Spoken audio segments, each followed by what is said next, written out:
Есть, ребята. Опа. Ух ты, да стой ты. Ого. О, вот это кабан.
Отлично.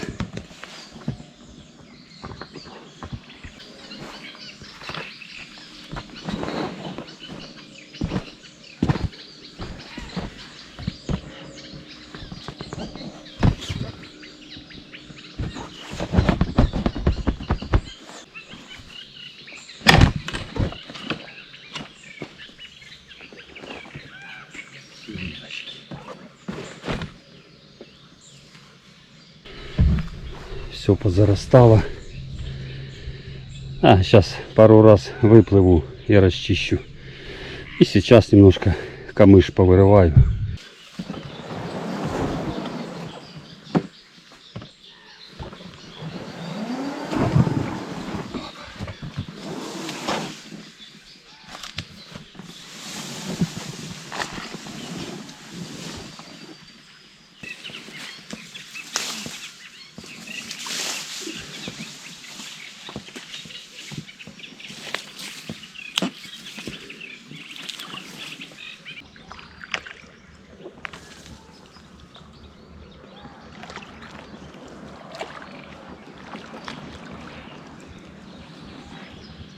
Сейчас где-то тут остановлюсь.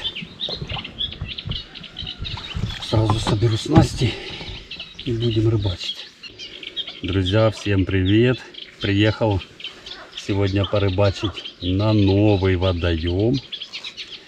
Водоем большой, весь заросший кувшинкой. Ну, я попозже вам покажу.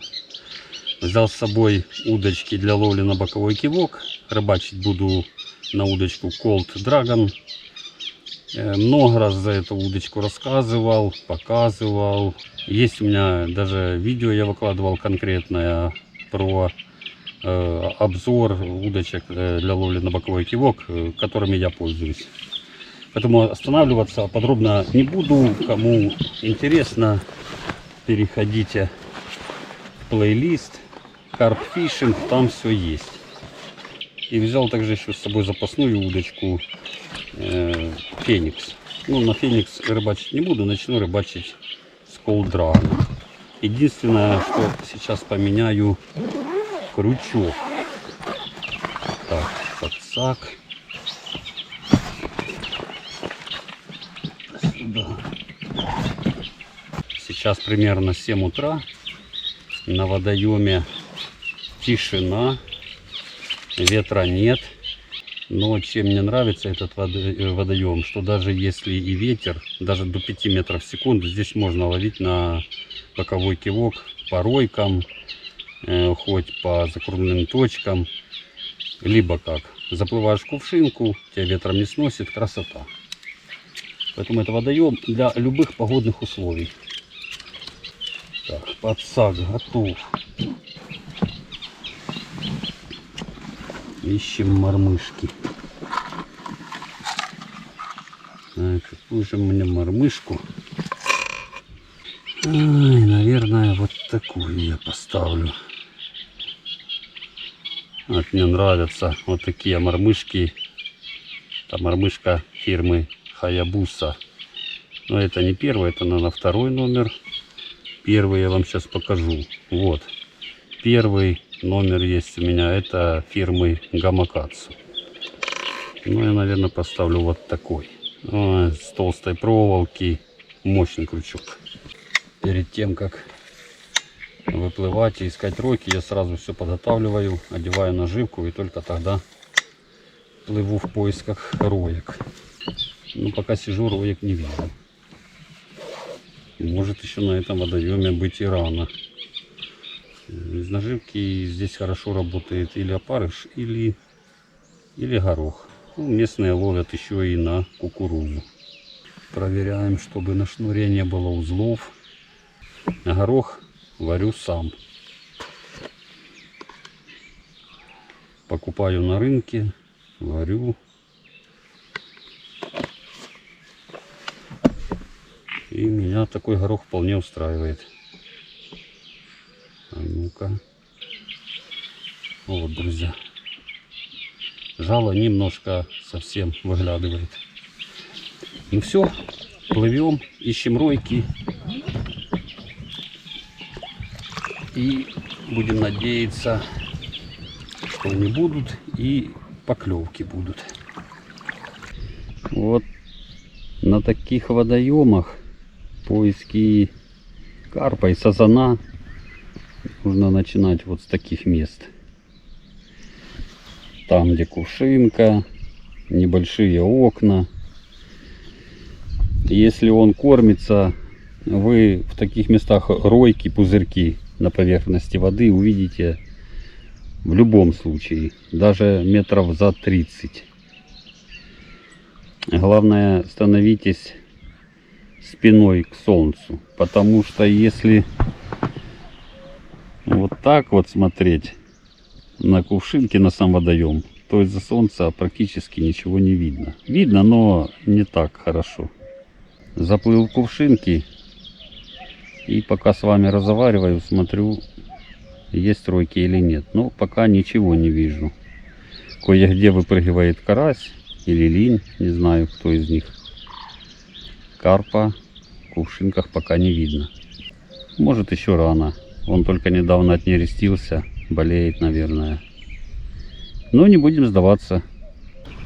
Карп в такое время, в конце июня, да и летом, после нереста, может находиться где угодно на водоеме. Может быть в кувшинках, может быть ближе к берегу корягах. Ух, ушел, стоял. Только подплыл и сразу пошла волна. Далеко он ушел, интересно или нет. Постою еще тут. Стараюсь перемещаться по кувшинке тихо, не спеша. Но дно лодки шуршит по листьям кувшинки, и карп это очень прекрасно видит и слышит. Тут главное в такой рыбалке, ребята, это внимательность и терпение. Попробую опустить туда приманку, может он уже ушел.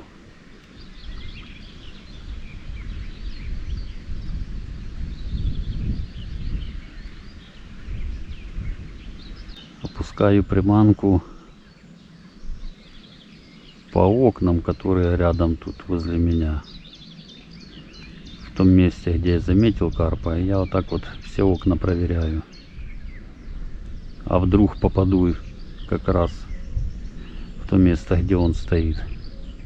Часто у меня спрашивают по поводу того, нужно играть кивком, когда ловишь карпа или линя на боковой кивок летом. Лично я кивком не подыгрываю, особенно когда ловлю карпа. Осторожно, плавненько опускаю приманку на дно и держу на одном месте. Можно немножко вот так вот чуть-чуть приподнять и опять положить на дно. И все. Без игры. И вообще в 50% случаев карп клюет на опускании. Буквально вот так вот опускаете вот на дно. Только приманка не успела лечь на дно и сразу поклевка. Ага, я вижу, где появляются руйки. Еле-еле видно, я бы вам показал, но их не видно практически. Теперь главное его не спугнуть. Вот там, смотрите где. Вот там он роется. Во. Посмотрим, сейчас клюнет или нет.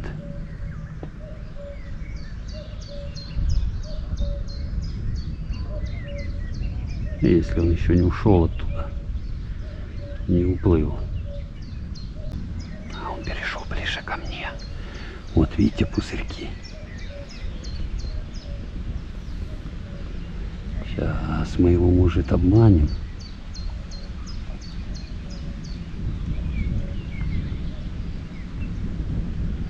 Роется дальше.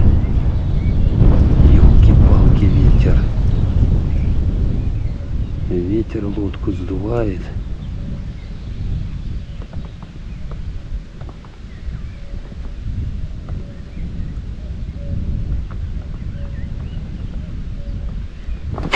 Есть, ребята! Опа! Ух ты! Да стой ты! Ого! О, вот это кабан! Вот это кабаняра! Да. Порвал шнур. Фух, оборвал шнур. Да там больше десятки. Ё-моё!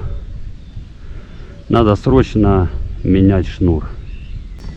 Вот это борьба была. Но победителем оказался не я. Сколько раз я уже собирался поменять этот шнур на более толстый. Надо ставить шнур 0,41.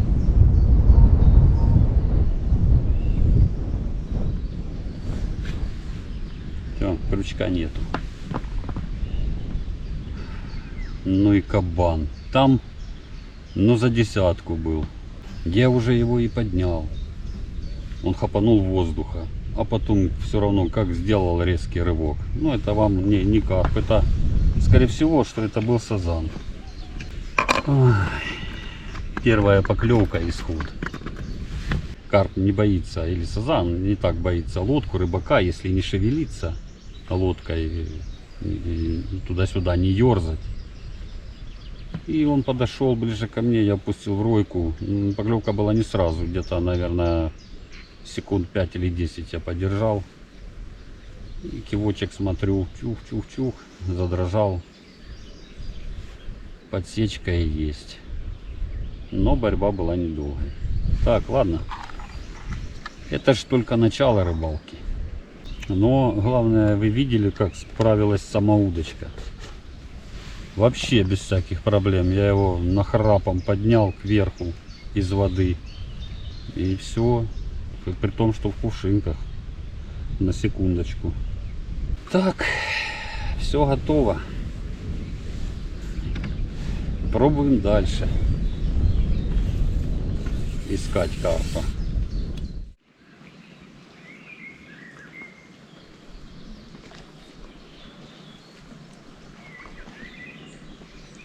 Проплыл по кувшинкам туда-сюда, пока не вижу карпа.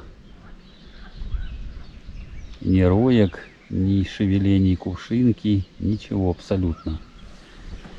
Хочу сплавать вот туда. Там есть заводь. Правда, ни кувшинок, ничего там нету. Но в прошлом году у меня там были поклевки. Может, там получится найти его.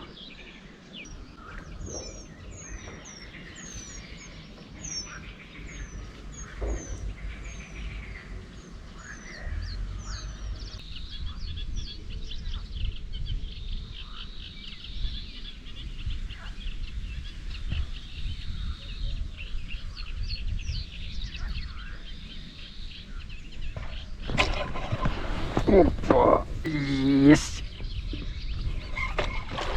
Ого! Ого! Ух ты! Сошел. Вот это коняра был. Вот это поклевка. Под самым камышом. Глубина, наверное, полметра. Увидел небольшую маленькую ройку. Ну, вам, наверное, тоже она была видно. Но по ощущениям килограмм 10. И я не знаю, как я его, наверное, или плохо подсек, но крючок целый. И поклевки не было, а я смотрю, шнур так в сторону, фух, и пошел. Ну, на мелких участках, когда рыбачить будете, то это, такое часто бывает. Поплывем дальше. Потихоньку, не спеша. Может, еще попадется ройка. Я думал, что это линь поначалу роется. А думаю, ладно, опущу горох. Мало ли. Может, и не линь. И оказалось, что это не линь. Вот под тем берегом я еще вижу ройки. Вот тут под этими камышами, под берегом, дальше есть ройки. Под самым берегом. Я хочу попробовать, а вдруг это карп.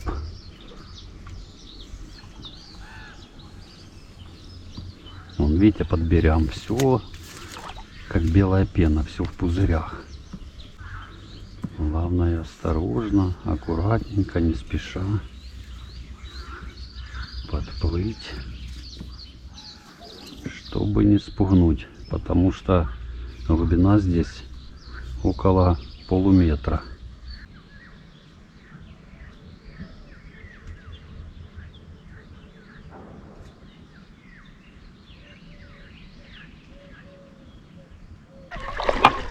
Ух ты! Поднять не могу, друзья.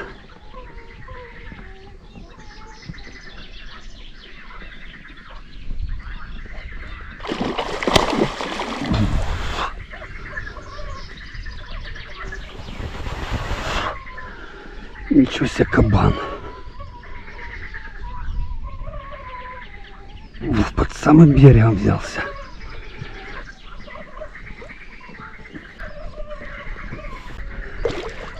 Ого, сколько же у тебя там килограмм? Вот это бы, вот это колхида.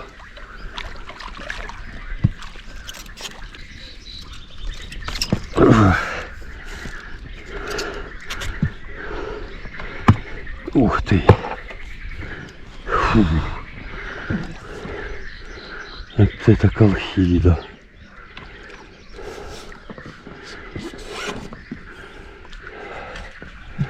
Сейчас попробую подсак его загнать.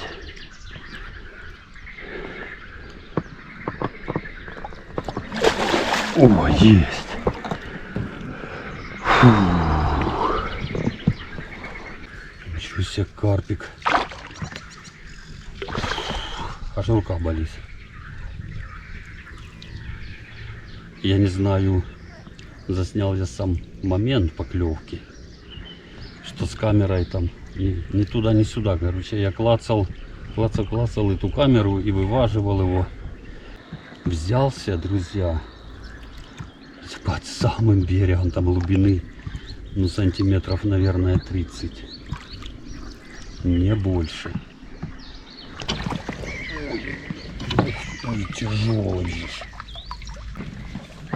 О. Сейчас попробую вам его показать. Крючок получается сбоку у карпа. Но если бы был бы крючочек, мормышечка, так, на которую я рыбачил в прошлый раз, он бы ее разогнул бы. 100%. Так бабки не ходи.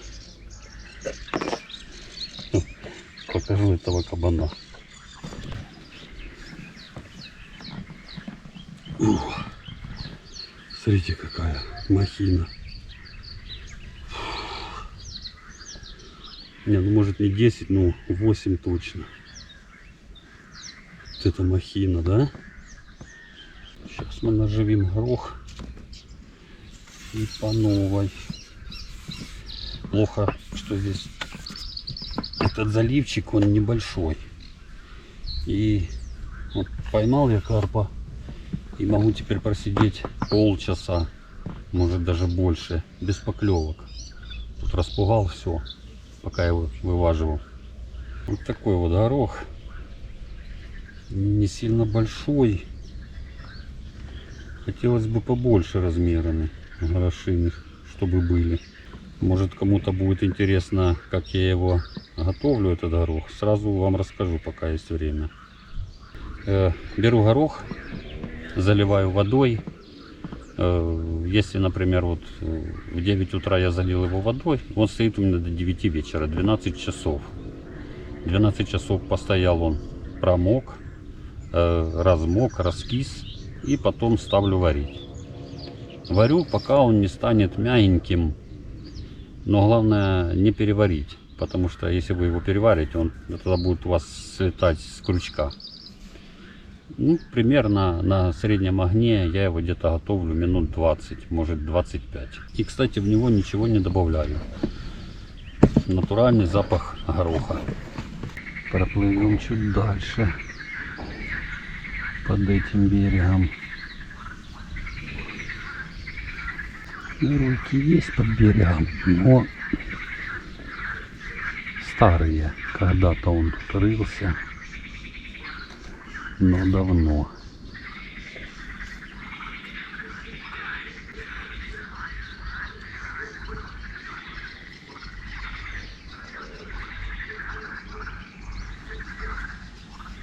Вот, видите, какая глубина тут. 30-50 сантиметров.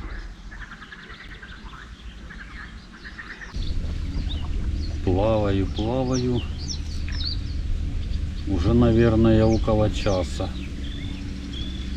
Нету ни роек, ни каких-то других признаков, что карп хоть в каком-то месте кормится. Сейчас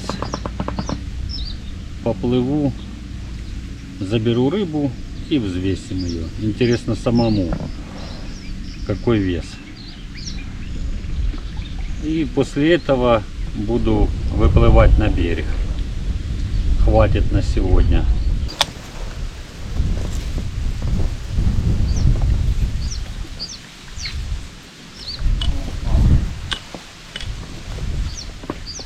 Включаем. Опа. 6300. Хоть сегодня была и плохая погода для рыбалки на боковой кивок, но я считаю, рыбалка удалась. Уже в который раз у меня на этом водоеме карп обрывает шнур. В прошлом году раз оборвал шнур, и в этом. Поэтому я срочно буду менять шнур на 0,41 или на 0,43, потому что 0,35, как вы видите, карп, если чуть больше 10 килограмм, 10-15, все, есть риск, что будет обрыв. Ставьте обязательно лайки, пишите комментарии. Кто не подписан, обязательно подписывайтесь на канал, нажимайте на колокольчик. Всем пока!